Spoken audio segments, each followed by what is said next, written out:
boom. Look, oh my goodness. Now look at that. Look what happened. So this area right here affected what happened on Friday.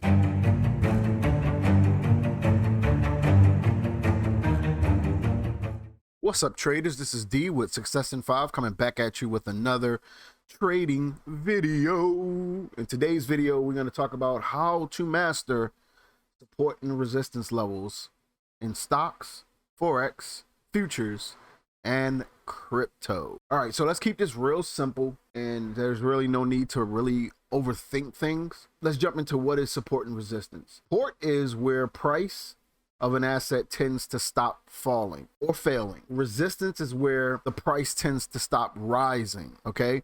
So it's super simple, super simple. Support is below, resistance is above. Support can become resistance and vice versa. And I'm gonna show you some examples of that throughout this video. The way I'm coming with this video is basically how I was taught, what I use now, and what I'm successful with, okay? So for me, I have three different types of support and resistance. There are levels, there are trend lines, and there's price. Price, and let's start with price. Price is basically psychological, right? So even numbers could also set up as support and resistance as well, because those are purely psychological. There's a lot of traders that'll get into a trade at specific points, and 9 times out of 10, research has shown that those prices are even numbers. If you look at the chart that I'm on right now, which is the SPX, you can see 4,300, that's a level right there. 4,200, that's a level there. Look at this, 4,100, that's a level there. You understand what I'm saying? So be mindful of those as well, okay? So what I like to do is, if I'm plotting an area, I like to round up as much as possible. So I'll, like, if I'm plotting this area right here, I'll round this up to, let's say, 4630. Okay, and I only started doing that just recently. Okay, so let's go ahead and talk about how I break down my support and resistance. First thing you want to do is take the top down approach and start with the largest time frame. This is the daily. You can go to the weekly, and you can start with this as well. This is usually where I start. If I don't have any lines already plotted on it in an area, this is where I'll start. Okay, so it's real simple, you guys, real simple. All right, so now with the top down approach, this will give you a bird's eye view of the overall movement of the asset. So it'll give you a wider view of how that asset is actually moving, right? And you can also switch it, you know, and get more data if you want, go to 10-year and stuff like that. Listen, it doesn't matter. You can go as far as you want, because I actually lost a trade due to I think it was a resistance zone that was coming up that wasn't on any of my newer charts, but it was on it was 5 years back or something like that. Yeah, it was like 5 years back or something like that. I got it in my notes as my trade note. But yeah, and I actually lost the trade because of that. Everything else lined up for me, but that I didn't have that area marked out. So let's make sure we go with the larger time frame, try to get as much data as possible so you can know exactly what could possibly happen, okay? Now, basically what we're looking for major areas of concern, and those areas will be visible where price has turned, okay? I like to call these peaks and valleys to keep it simple, because I figure if I could tell somebody, hey, look, go on this chart right now and go find the peaks and valleys, you should be able to point those out, at least most of them. You understand what I'm saying? So I like to call them peaks and valleys. Please make sure you understand that there's no hard rule to how far you need to go back with these levels, okay? Again, I want to stress that. You can take it back as far as you can. As long as past price is around where future price is, then you can go back as far as you want, because it will matter. All right, and basically support and resistance works because of this is what I think. All right, and I don't know what the consensus thinks or anything like that. I'm going off of what I think. I think it works because of human emotions. I think it works because of psychology as well. You know, you're gonna have these. Well, I think honestly, I think technical analysis is because of human emotions, you know what I'm saying? Like, I don't see it the same way as supply and demand, how everybody else thinks it or stuff like that. I just see it as a human being creating situations that can turn. You know, you got a bunch of investors that are in at this point, this lower level here, and maybe they want to pull profits here, or, you know, or we get a nice little drop here, and then next thing you know, everybody's selling here. This has nothing to do with supply and demand. Like, I honestly don't. I mean, Initially, it doesn't have anything to do with supply and demand. The drop deepness has a lot to do with supply and demand, right? The amount of profit you can make has a lot to do with supply and demand. The actual turn of events has a lot to do with human nature, psychology, the overall investor sentiment. Just like meme stocks, like a lot of those meme stocks have no reason to be as high as they are, but they are because of investor sentiment, what investors think about this and think about that, and then they end up running up because you got a lot of people sitting on those investments in short positions, right? Okay, and then also you have to understand that it doesn't always work, right? It works more times than none, right? Like it works more times than you would actually think, but it doesn't have to work. None of this has to work. The news doesn't have to work. Fundamental analysis doesn't have to work. The market is going to do exactly what it's going to do. Okay, keep that in mind. So there's no hard fast rules on, oh, well, it should stop at this level. No, it doesn't work like that. There's been many a days where I've had areas of support and resistance get blown out to just end up on a support and resistance area from 2-3 years ago or something like that. You know what I mean? So don't worry about that. What we're trying to do is set up probability. That's why we use the indicators. That's why we draw lines and stuff of that nature, because we're trying to skew the probabilities in our favor to give us a better understanding of what could possibly happen. When you enter a trade, you right off back only have a 50-50 chance. Those are your chances. Now, once you skew that in your favor using different indicators like RSI, MACD, EMAs, stuff of that nature, you can gauge better in terms of what could possibly happen. Nothing is set in stone, okay? So just keep that in mind. So let's go ahead and jump right into it. Okay, so we're on a weekly, and I think I set this for 5 years, right? No, this is a 10-year weekly on SPX. So let's start. We know prices here, so I'm not gonna be concerning myself except for this area right here. Like this area would be an area of concern because we're so close to coming down, okay? So I want to mark this up, and then I'm going to look at my price levels, and I'm going to edit my properties. I'm going to go in, and I am going to round this number up. So I'll round this one down, right? Boom. And we're good. All right. So where else could we find any problems at? All right, so we made a turn here and we came down to this area. Okay, so I want to mark this one up. We actually stopped our turn here, and also I want to get as many touches as possible, so I don't really focus on wicks or bodies. I'll grab wicks and bodies, it doesn't matter. Like this one right here, this one gives me 3 touches right here, 1, 2, and 3. And then we got touches over here, 1, 2, 3, 4. We got a small break, which I'll mark up. And if you look, where did that break to? Right here where we had some stutter stepping here, where, okay, so you see here, resistance became support for what was this? For a week right here. Boom, 4 weeks in a row. This ended up turning into support. Resistance ended up turning into support. Then it popped up again, and then it started turning into support here. So okay, that level is very important. So I want to look at that, and then I want to look here. And let's drop it. Let's do it like around about here. Yeah, let's do it like around about here. And I still have to round this one up as well. So let me go ahead and round this one up. Let's go to 30 on this one, and let's see how that. Yep. Okay, so we good on that one. We good on, let's see what we got. Okay, let's round this one down. Actually, let's take this one. We can take this one. Well, actually, you know what? We can take this one to 40. There we go. And we lining up real nice. And this is when the even number psychology, psychology comes into play. What was that? 23. Cancel it. Let me cancel that and do it again, because I was talking to you guys. So okay, let's bring this one. We can bring this one up to go to 30 on this one. See how far that moves. Okay, perfect. All right, so then we run up. We pull back, and then we come right back out of this area here. So I want to mark this one up too, because this was a area where it actually stopped from coming down. And boom, look, oh my goodness, now look at that. Look what happened. So this area right here affected what happened on Friday. It stopped right there. Like this is why we use support and resistance, right? For the most part, these are not as big as peaks and valleys, but I never use the weekly, so I typically use a daily, 4 hour, 1 hour, 30 minute, all the way down, right? So I never use the weekly, but since I'm making this video, I want to show you guys, that you can use the weekly and stuff of that nature, right? And I didn't anticipate these areas being areas of concerns. Can you call them peaks and valleys? I mean, me personally, I don't feel as though like this is a big enough area to be a valley, but let's see what happens when we get on the hourly. Valleys, peaks and valleys would be this area, like this area right here, this area right here, this area right here, this entire area right here, this area right here, this area right here, this area right here, okay? And this area right here, and this area here, and this area here. Those to me are peaks and valleys, right?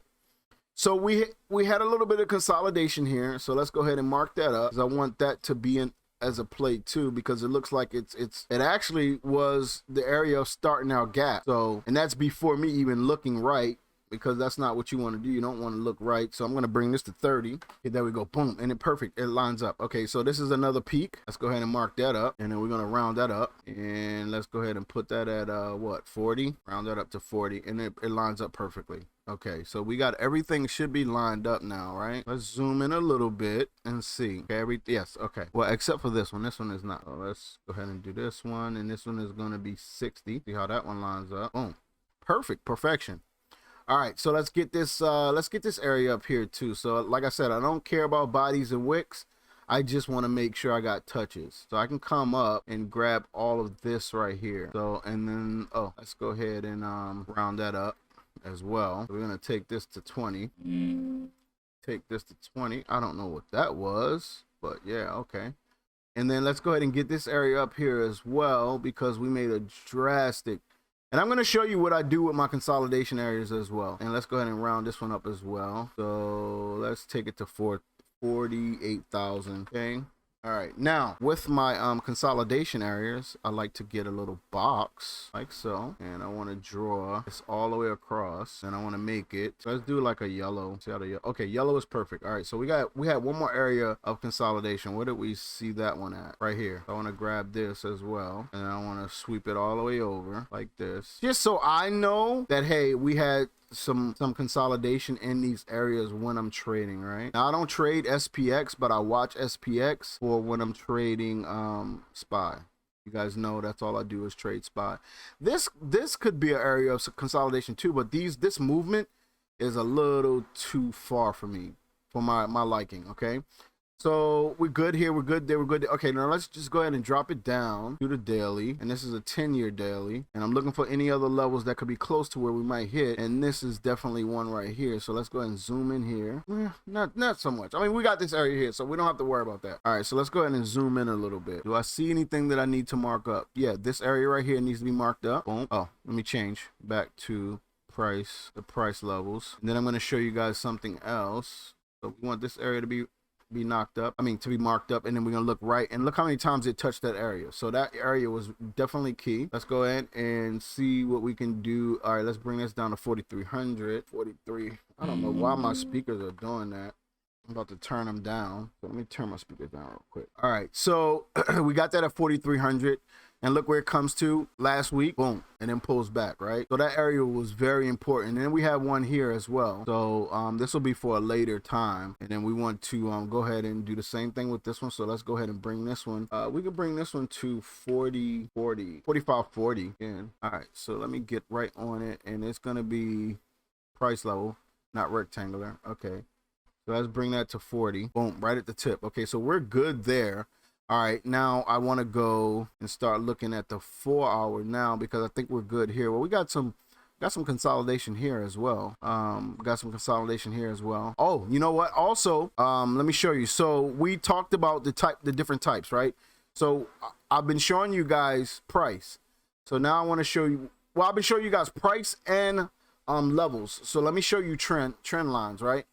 So I'm going from the top, the highest peak, to try to see if there's any type of trend lines that we're following. You can do wick. You can do wick to body. You can do body to wick. It just depends on what I'm feeling that day. So I got 3 touches right here, so that's good enough. This is trend line resistance, and then we bounce right off this trend line. So then we push back down, and then when we come back to test this, retest this trend line again, you can see it's causing a lot of resistance. So then we push down again, right? Now, if we can find levels below, like this one here, I got 2 touches. So now this is trend line support. We push up, we pull down, and we rest right on the trend line. This is trend line support, okay? The best way for you guys to get familiarized with this is to always be looking at the charts. Bottom line. That's what I had to do. And then I like to look to see if there's anything in between as well. So that's what I'm looking at now, seeing if there's anything that's going to pique my interest.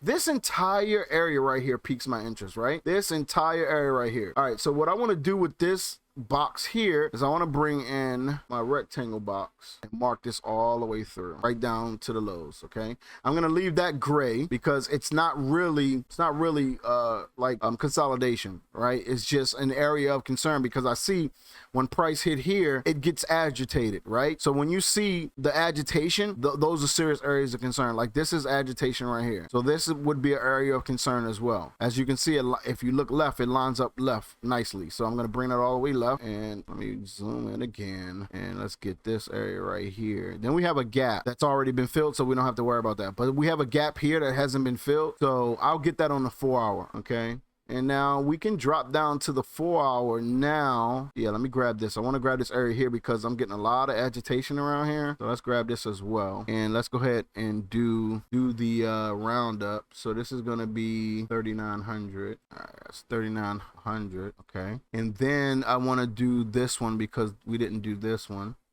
So let's go back in and round this one off as well. So this one is going to be 60 right at the agitation. Okay, so everything is rounded off. We got our levels, and I'm going a little overboard here, and you guys don't need to do as much as I'm doing here. But this is just me. I like to know what's going to happen, and typically what I like to do is I'll come in and I'll edit the properties and I'll change what this was. You can name it whatever you want. That way, when you're on smaller time frames and you come across it, you can just hover over it. You see the information there, it'll pull up and tell you exactly what's going on and what's what. Okay, so let's go ahead and change this level here because I think I got this one on. Yeah, let's go to 180 days and let's see how everything lines up because we have something here. All right, something about here. Let's go ahead and round that up. So that's going to be, we can leave that at 30. What was that? 38.30. 38.30. Okay. Anything else? That's in that zone. We got that already pinned up. We got that pinned up. And then here, we have issues here. Let's take this all the way to the body since this looked like it could have been a double bottom.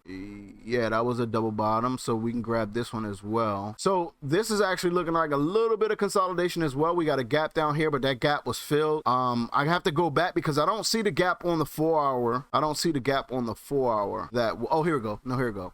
So for my gaps, this is what I like to do with my gaps, right? I'm gonna plot them. I'm not changing the number amount. I'm gonna just change the color. So I like those to be purple. So when I come into those areas, those gap areas, I know we have a possibility for it to be filled. So I can take my profits after that gap is filled, depending on where it retraces back to. If it retraces 50% of the gap, 9 times out of 10, it's gonna refill that gap. Okay, they always refill gaps. It just depends on how long it's gonna take for the gap to be refilled. Okay, so just make sure you guys understand that. Like this area here, I also like looking at my gap areas here, but that one was already filled from here, so we're good. We don't have to worry about that. Now you can come down and go to the hour if you want and try to see if you have anything else, like this area right here, which is going to be here, and then we can round that one up too. So we can take that to 4260, and boom, we're good there. But then we lose the touch here. So let's see where we can get that because I need this to touch right here. And a lot of times, doing what I typically do with the numbers and stuff, it doesn't always work with on the smaller time frames. So let's just get it lined up. So right here would be a good lineup because we're touching 4. 1, 2, 3, 4. We're touching 4, and then this one blew way past it. Boom, boom, boom, boom. Consolidation right at the gap. And then we gap the next day. This tells a story, man. Like, it really does tell a story. And I'll be wondering sometimes, like, was this supposed to happen? Because certain things will happen when news I don't know. It just doesn't feel like it's so organic. It feels like it be planned out sometimes, you know? Let's just leave that there. Okay, so we good here. And let's grab the highs, and then we're gonna leave that there. We're not gonna change that. Let's grab this one. Let's grab that one. Yeah, we can round this one up. So we can go to 4280 on this one. All right. Boom, and that's it. All right, now let's go into the 30 minute. See how we're looking there. Okay, that looks fine. All right, now let's go into what I like to trade on, which is the 2 minute, and then you can see how everything lines up. This is the 2 minute on SPY. This is the night before, and this was Friday. All right, so if If I had these plotted, like this is the start of the lower section of the gap. It wasn't ready to fill, right? Then the news came out. Then we pushed up. Then we pulled all the way back down to this area right here. Now look how this area right here is a major area of concern. Okay, now I did this on a larger time frame and it still respects these areas.